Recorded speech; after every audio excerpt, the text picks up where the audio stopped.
SS that essentially we've just been through and been doing some sorting back out for the guy. It's one of the cars that it actually had all the work done to it, so it had a supercharger system, a camshaft, an exhaust system, and it actually had been through some tuning issues, it had been through some transmission issues.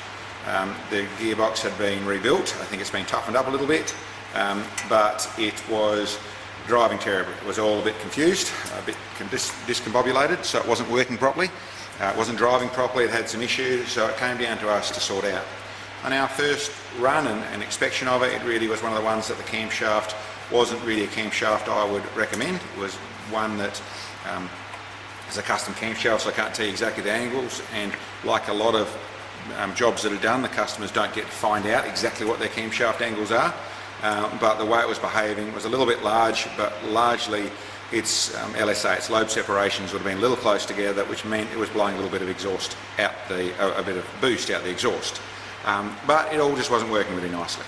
So we went through and have built, and we'll come over to the graph, we essentially changed the camshaft. We put a dual timing chain in it. It only had a single timing chain and it had a broken tensioner in there, so we upgraded to a dual timing chain, changed the camshaft, retuned, and we've also retuned the transmission.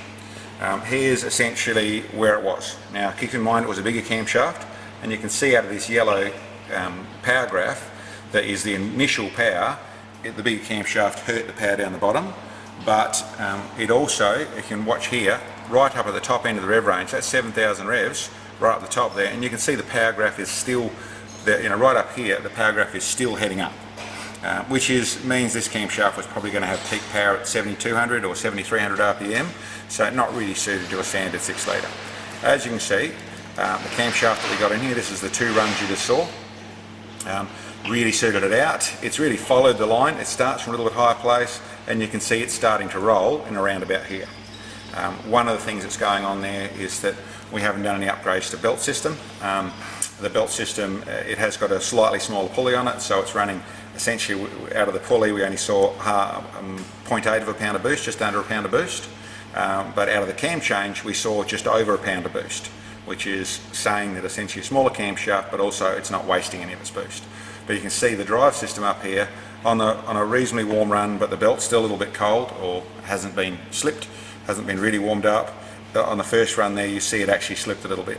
And if you look over here, over on the boost graph, you'll actually see that the boost was holding to the same place, and right here at about 6,000 revs the belt just started to unload. And you can see the other one still did the same thing at 6,500, but you know, we're not a major issue, and with some power runs through the gears that's going to warm up. Ideally we'll upgrade the belt, but we're up at the maximum power for where I'd be suggesting to take a standard 6 litre and an automatic combination, and running a high stall, 2800 high stall that's in this car. But as you can see, there's a decent increase. I'll take it for a road test and drive it all. We've done a lot with the gearbox to make it drive a lot better, but you can see we've got a good power increase right the way through the range, around the 30 to 40 horsepower right the way through the range. So that's a nice place to get this one to. Okay, go around here, I'll do a rolling start.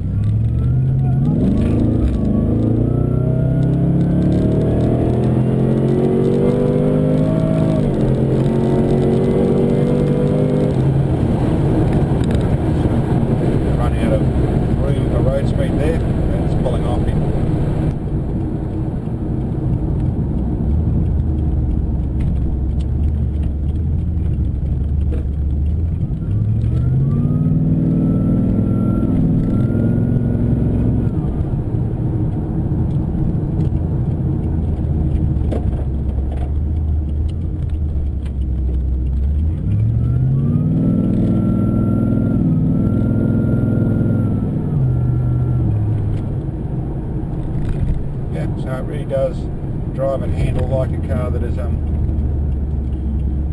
just improved. It's not trying to be anything weird.